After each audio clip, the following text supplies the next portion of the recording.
Hello, this is Jason with Agline Co-op in Delmont, South Dakota. Today we're taking a look at some pollination issues with certain hybrids out in the field. We have a lot of drought stress, a lot of heat stress in this area, and there's a lot of good things a guy can learn on a year like this considering the conditions. What we're going to take a look at today is I have two particular hybrids out of our test plot, both 105-day.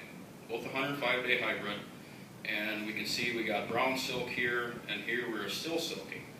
And what we're going to take a look at when we open this up is how the ear pollinated.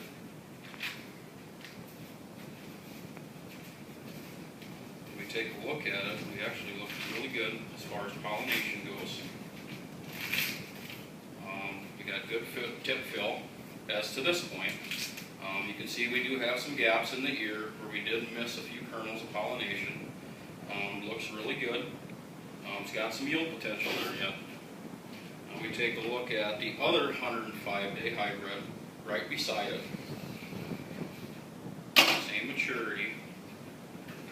Now take note that this corn is tasseled and done pollinating.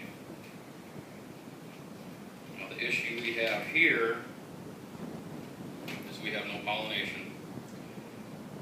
What happened was the tassels came out and we started pollen shed before the silks came out. So when we get to this point in time where it is done pollinating, the tassels are done dropping pollen, there's nothing more that this ear of corn can do. It is done. Unfortunately, by the looks of it, potentially had some very good potential there, but it is done. So we've got two similar hybrids, 105-day hybrids, and that's one thing that we can all learn from these hybrids that we have on a year like this here. There's a lot of issues out in the field along with just drought stress and the heat stress. Like today, it's 104 degrees outside again. This was planted on April 25th at a population of 24,000, and today is July 24th. So yeah, every field is not going to look like this. Every year in the field does not look like this, but it's a pretty good average. I walked in the plot and pulled 3 ears on each side.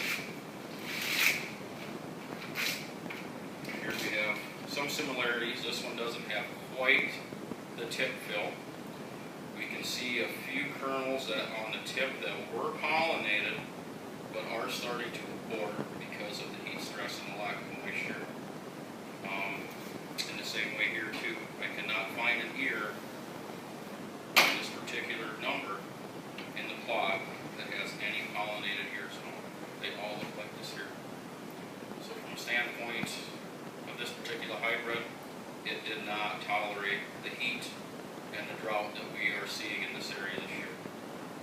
So something for growers to take a look at in their own fields if they've got questions, wondering how their corn pollinated, what potential they still have out there yet. Taking a yield count, rough yield count on some of these ears, we got potential here for 80 to 90 bushel corn. But we have to have some moisture to keep these ears, to keep the kernels filling out. And without that, it's